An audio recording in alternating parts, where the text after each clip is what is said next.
Yo guys, welcome back to another video. In this video, I will be reviewing the iPhone 11 Pro, which I've been using for the past 30 days. I'm going to be listing my pros, my cons, and honestly, the outcome was much better than I thought it would be. Mr. Mobile titled his latest video on the iPhone 11 Pro, I didn't care for it until I used it, and he couldn't have said it better. Also, by the way, if you're looking for specs, that will be in my unboxing video, which will be not only linked below, but my spec sheet will be written down below in the description as well. So yeah, you can go check that out if you're looking for that. So let's get straight into it. So overall, there are 3 important changes from last year's iPhone. First off being the new camera layout with the new design, that Apple logo right dead in the center, and the new matte finish, all of that, awesome. Next up being the battery life, which is much better than it used to be. And next up being the display. Not a big difference, but it's still a really nice and good display. So first off, the display. The screen here, like I said, hasn't changed much, but this is still one of the brightest screens, or in fact this is the brightest screen I've ever personally seen on a smartphone. Using it in direct sunlight is not an issue whatsoever. Great to watch content on, and you know, I'm one of those guys who puts the brightness at full all the time, whether it's in the middle of the night or first thing in the morning. So I personally really like this. It's OLED over 1080p, great res. There are of course cooler screens out there, 90Hz screens and 3K screens from Samsung Galaxy, but still, this is a really nice screen. Also, Apple have True Tone, which is a really cool feature that allows the screen to blend into your environment by changing the white balance a little bit and changing the colors to suit your environment. So yeah, overall the display is definitely a pro. Next up, the battery life. This I'm incredibly proud of Apple for. The battery life here is much better than it used to be, and from the iPhone 11 Pro I'm getting around 6 hours, maybe even pushing it to the 7th or just under, but 6 hours on average. And you know, it lasts me from 7:30 a.m. to 12:30 a.m. with 10 to 15% left over. The battery's that good. You're not going to drain it. It's a great battery. The bigger battery also resulted in a heavier and bigger phone. The standard iPhone 11 Pro is actually about 10 grams heavier than the Galaxy S10 Plus.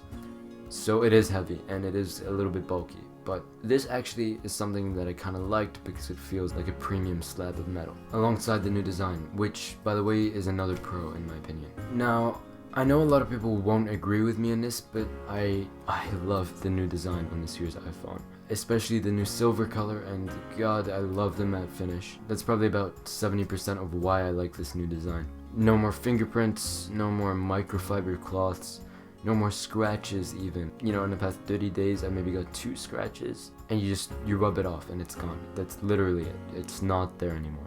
And I remember when I first saw the design around 6 months prior to the release of the iPhone, and at first I didn't like it at all. I saw the renders, I saw the designs, and it looked horrible. I couldn't believe that that was what Apple was doing. But like most Apple phones, I think you find that seeing them in person, they look a lot better than they do in the renders. But don't get me wrong, I definitely still see why people don't like this design. Anyway, back to the camera. Now, this guy was definitely their main focus this year for this year's iPhone, and it took them a while to finally get the wide-angle camera.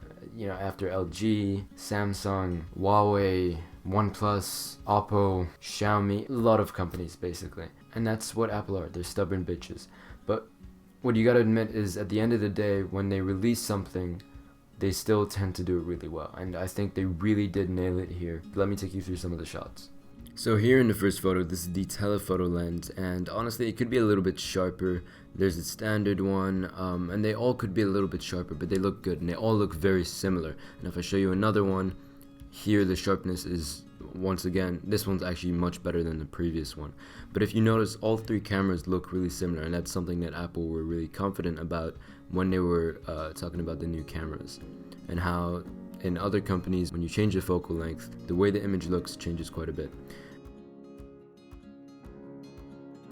Here in this one, it's actually pretty good, but except it's really dark on the houses, so that's something that Apple need to work out. You need to make it look a little bit more balanced. So this is a telephoto portrait. The edge detection isn't that good, but you know, fair enough, that's a hard image, and same with the standard portrait. This is without portrait mode, and this is with portrait mode on, and you can see the edge detection is not that good there either. And this is a macro shot.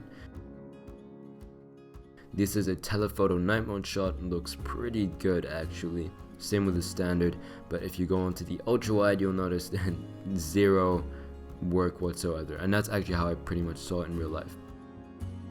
This is telephoto night mode, really good. Standard is once again really good, but then ultra wide is not good, but that's how I actually saw the thing in real life. So, and then this is just another standard night mode shot, and here's another one, and these were basically pitch black in real life. So over here is the telephoto lens in just normal daylight, and the video looks really good. I think where this doesn't look that good is the stabilization, but it's still really sharp footage and the dynamic range is great. But as you see when I'm running there, the stabilization is really not that good. And then over here with the standard camera, the stabilization is actually really good when you're just walking around. And once again, the video, like on iPhones as usual, is really good. Dynamic range, all of that is great. But the stabilization when you're running isn't incredible, but it's still not that bad. And then here is the ultra wide. Stabilization when you're walking is like you're floating, and then when you're running, it looks really, really good as well. And the actual video itself looks really good, and you'll find that all these videos have really, really, really great audio. I was surprised by how good the microphone was. And then this is just a time lapse. Yo guys, so this is what 4K 60 on the front facing camera looks and sounds like. As you can see, it's a little bit overexposed up there. I think it's gonna end up like this. Maybe there's gonna be some image processing, video processing that changes that. Also, tell me what you think of the microphone. I'm trying my best not to cover it, but yeah, this is what it sounds like, this is what it looks like in 4K. And this is a stabilization test if I was to kind of jog.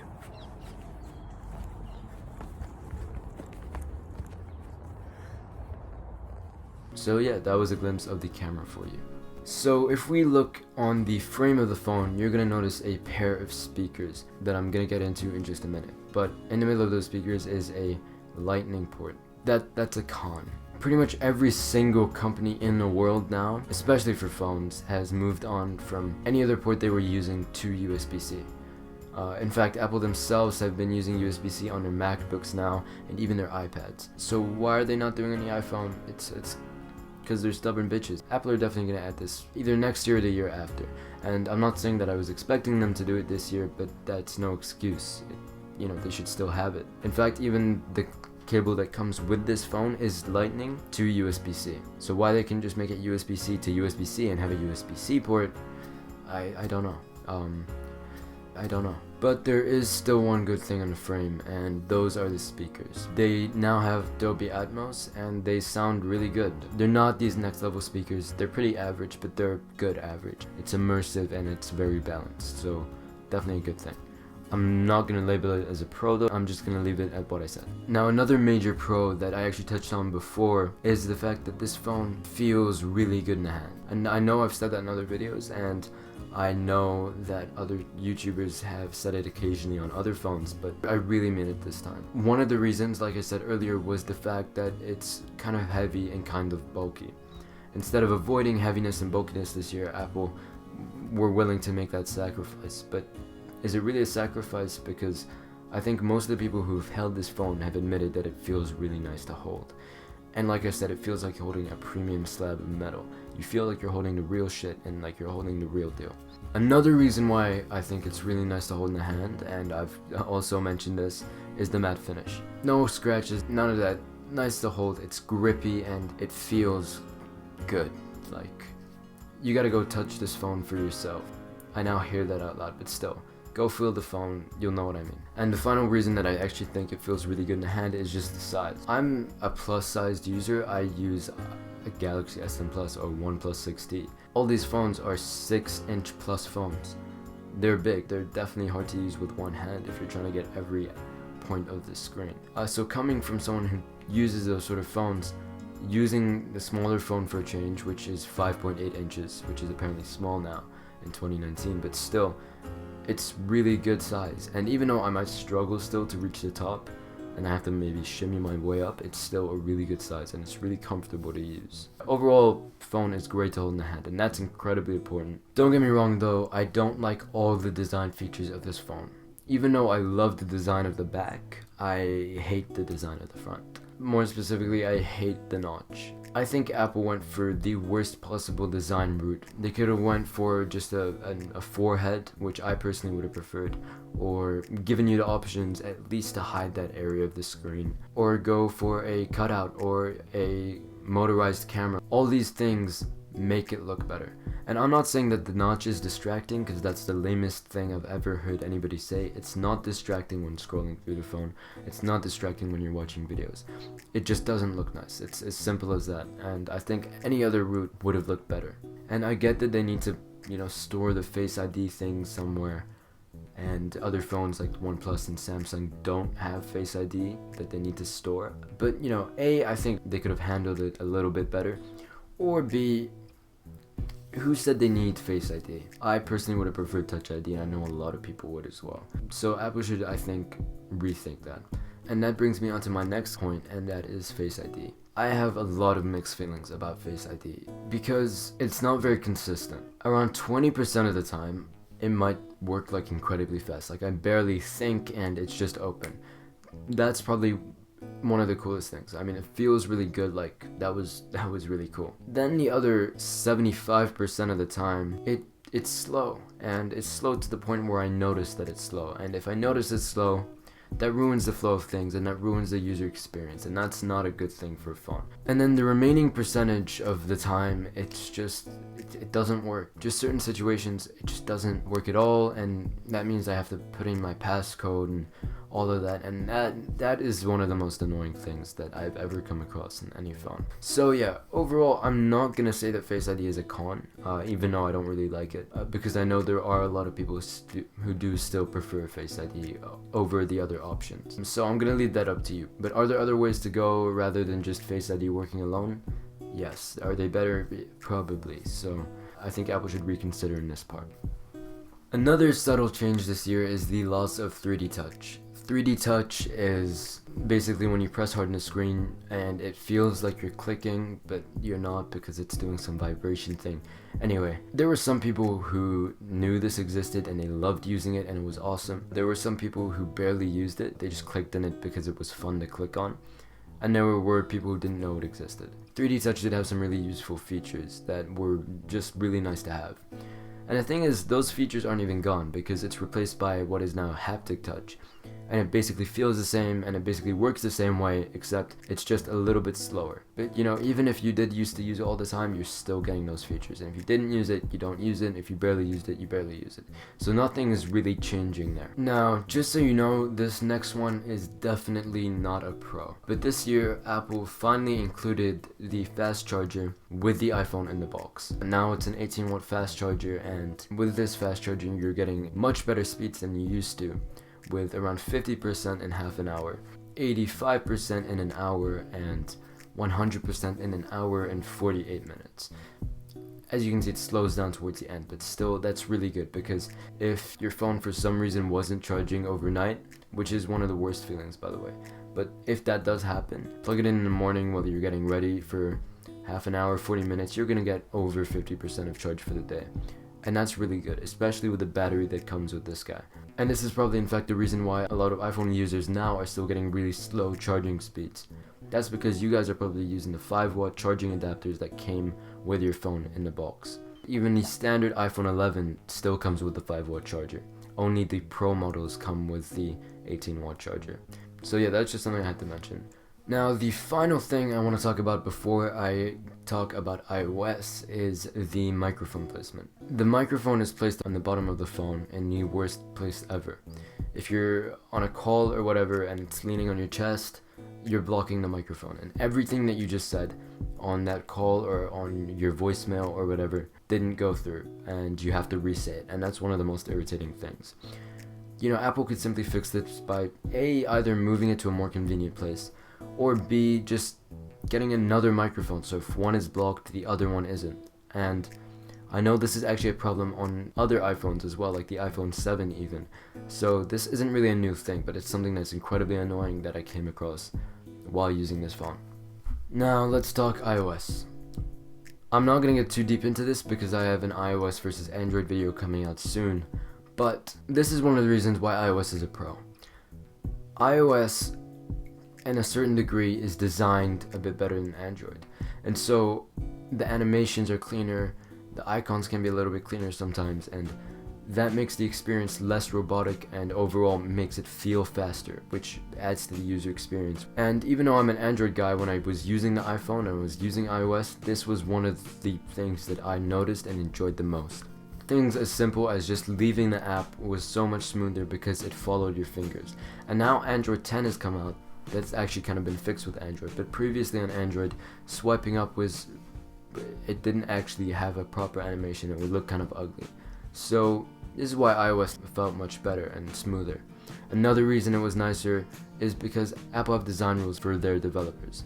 So all their apps handle the notch correctly, and they look good, and they look similar to a certain extent, so nothing looks too odd or too weird. They all follow the same rules. And this overall can make iPhones look easier to use, less complicated, nicer to look at, and that adds to people wanting to use iOS more, because a clean design like that is what gives someone the first impressions to a phone and causes them to buy it. So this is really good in iOS's end. So that's why iOS is a pro. But here's why iOS is a con. Apple have been known for having a lot of limitations in iOS, and for some reason just won't add certain features because they don't want to.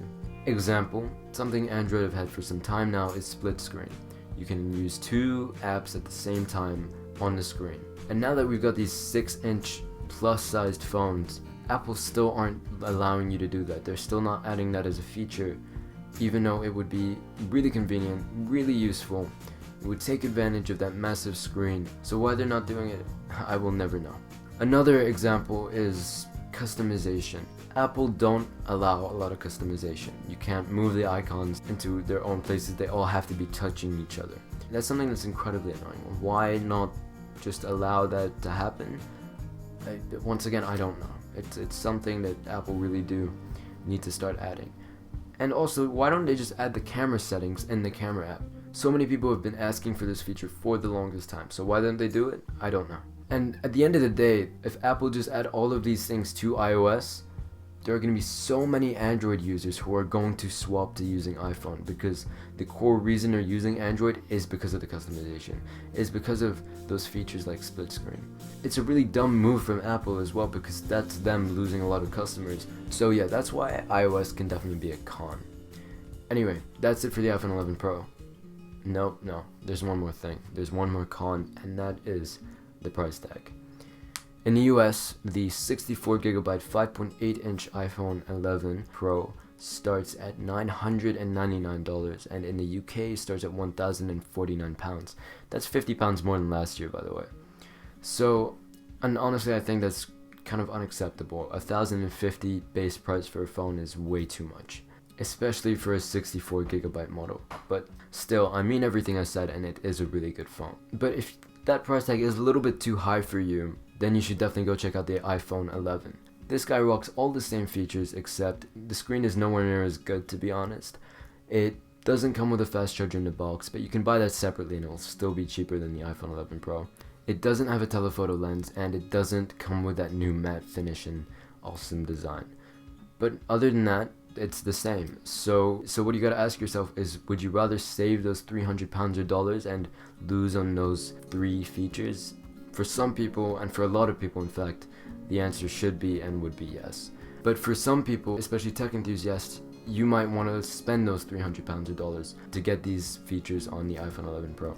And rightfully so, because if you want to get a phone, you want to get the right one, even if it means throwing in an extra 200 or 300. So yeah, that's it for the video. I hope you guys enjoyed it. I'm going to be releasing new videos such as a drone review on the Mavic 2 Zoom soon, so that's going to be pretty cool. So maybe you want to subscribe for that. Maybe even like this video if you enjoyed it, and check out my Instagram and Twitter at El-Naggar if you want to stay up to date with everything in the channel. Also go check out my latest website, El-Naggar.com, and maybe subscribe on there too, because why not? And that's pretty much it. I hope you guys enjoyed this video, and I'll see you in the next one. Adios.